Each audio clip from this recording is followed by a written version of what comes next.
Hello everyone and welcome to RoboRadiology. I am Hossein Fazilatpour, your presenter for the second episode of Academic Writing for B1. This video is based on Longman Academic Writing Book 3, Chapter 2, Narrative Paragraphs. From now on, I decided to break each book chapter to shorter videos and make them more manageable for you to learn. A copyright notice. This PowerPoint and its accompanied content is owned by Hossein Fazilatpour. Redistribution is only allowed for non-financial purposes, with crediting the YouTube source of the material at RoboRadiology. Now, let's dive right in. Narrative paragraphs. In this video specifically, we're going to learn how to properly use time order signals in narratives and also to set a purpose for writing a narrative paragraph. At the end of this book, we're going to be familiar with compound sentences and how to properly punctuate them. At the end of this chapter and each chapter that we're going to learn and proceed, we'll be able to write, revise, and edit a paragraph. In this case, we're going to write, revise, and edit a narrative paragraph about a memorable experience. In Chapter 1, you learn about academic paragraphs. Chapter 2 shows how to write a paragraph that tells a story. A text that tells a story is called a narrative. In a narrative paragraph, writers usually present events in the order in which they happen. In other words, they use time order to organize the sentences in their narrative. Now, please turn to page 32, Writing Model. I also provide you with the text as well. Earthquake. I went through an unforgettable experience when a magnitude 6.9 earthquake hit California. It happened over a weekend when my parents were working at our family's restaurant. My older sister, my younger brother, and I were home alone. Suddenly, our apartment started shaking. At first, none of us realized what was happening. Then my sister began to scream, "It's an earthquake! Get under something!" I half rolled and half crawled across the room to get under the dining table.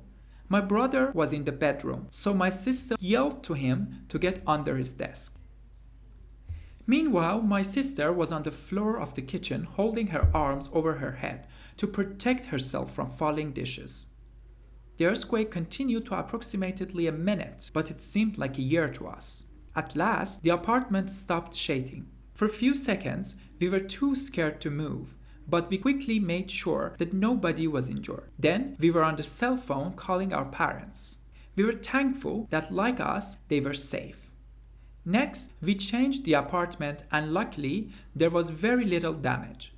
Nothing was broken except for a few teacups and dinner plates. Although nothing terrible actually happened to us, living through that earthquake was a scary experience that none of us will ever forget. Now we're going to proceed with questions about this model. What is the purpose of this narrative? Well, obviously, the purpose of the narrative is to entertain readers with an exciting story.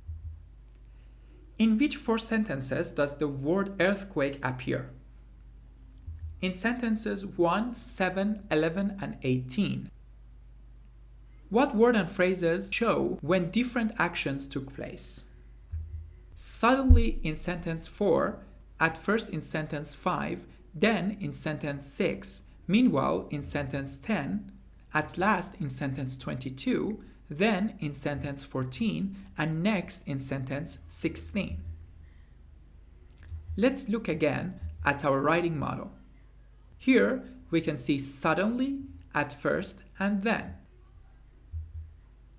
And here we are seeing meanwhile, at last, then, and next. We call these time order signals. Compound nouns. Writing well means using words the way native speakers of English do. Compound nouns, a combination of two or more words, are very common in English. Native speakers use them so often. The word earthquake is a good example. It is a combination of earth plus quake. Here, quake means shake. So earthquake means when earth is shaking. Compound nouns can appear as one word, like weekend. Separate words, like workstation or fire station. Or with a hyphen between the words, like sister-in-law. As a compound becomes more common, the space or hyphen between the word is usually dropped, like weekend. A compound noun is a noun made up of two or more words that function as a single unit to name a person, place, thing, or idea. These words can be combined in different ways to create a new meaning. Types of compound nouns. Closed form. Two words joined together without spaces. Notebook, football. These are the examples. Hyphenated form. Two or more words connected with hyphens, like mother-in-law, six-pack. Open form. Two or more words that are separate but used together to form a single concept, like ice cream, post office. Compound nouns can be found by combining noun plus noun, like toothbrush or bus stop. You can try find other examples by yourself too. Adjective plus noun, blackboard, greenhouse. Verb plus noun, breakfast, washing machine. And noun plus verb, like sunrise, haircut. Compound nouns are important because they allow us to express complex ideas in a concise way. In writing model page 32, if you go back there, these are some of the examples of compound nouns. Something, dining table, bedroom. Here we have meanwhile, herself. These are closed forms. Nobody. Cell phone is an open form. Nothing. Teacups. Dinner plates. Practice 2. Use the words from the box to form 5 more compound nouns with earth and week. So we have day, mother, night. Let me use my laser pointer. We have day, mother, night, science, work, and worm. Here we have earth. Pause the video and make a compound word. Earth day. Mother earth. Earthworm. Earth science. Week. Work week. Weekday. Weeknight. So, now let's talk about time order signals. They have other names. We call them sequence signals and chronological order signals as well. In this section, you will learn to put a narrative paragraph in time order. In the writing model, the writer used time order to tell what happened first, what happened next, what happened after that, and so on. Time order signals, also known as sequence signals or chronological order markers, are words and phrases used to indicate the sequence in which events occur. They help organize information in a logical order, making it easier for readers to follow the progression of time in a narrative. Common time order signals are, let's say for the beginning, first, initially, at the start, to begin with. For the middle section of our narrative, next, then, after that, subsequently, and for the end of our narrative, we could say finally, at last, in the end, eventually.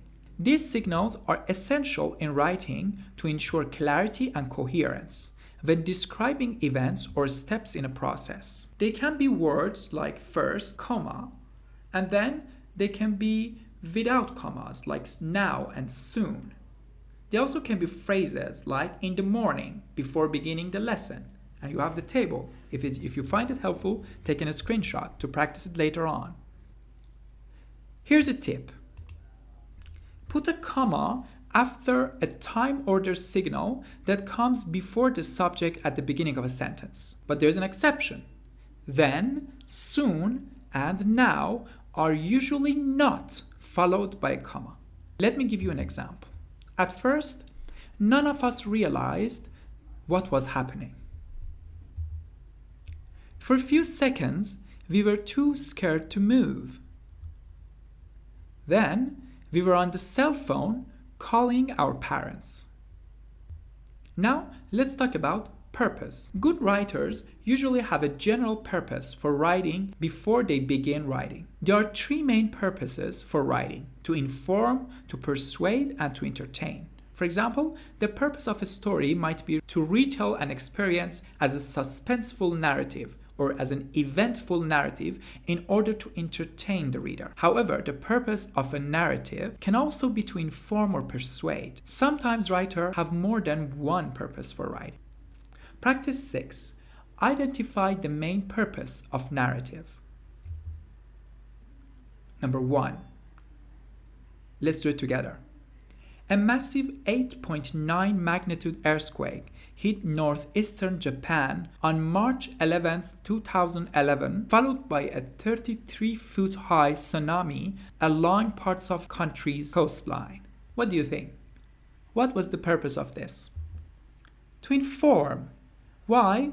Because we have, let me use my laser pointer here, we have the magnitude of our earthquake. We also have the location, northeastern Japan. Then we have the date on the 11th of March 2011. Then we have the height. Then we have the type followed by tsunami.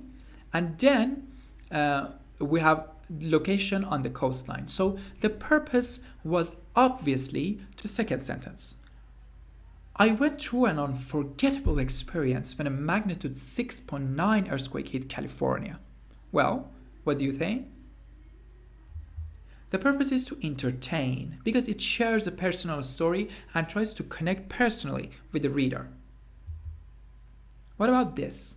I am a lifelong Californian who strongly believes in the importance of using earthquake-resistant material to build new houses.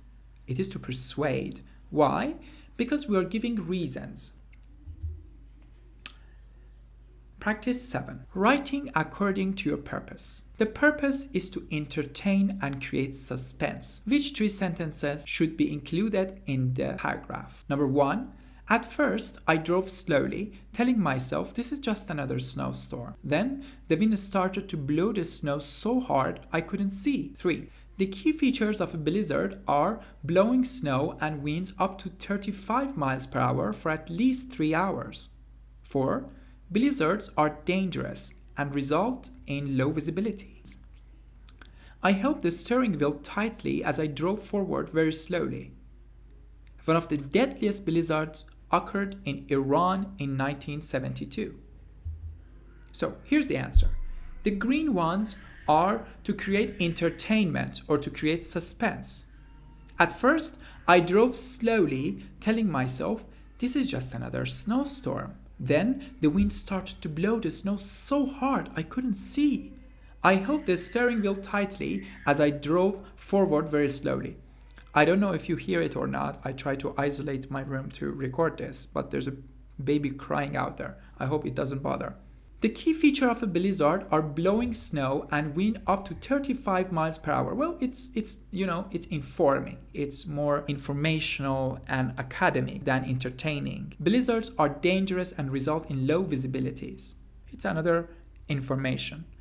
One of the deadliest blizzards occurred in Iran in 1972. It's like a history class, it's information. And with this, we came to end of the first part of chapter 2. Please share and subscribe to RoboRadiology channel.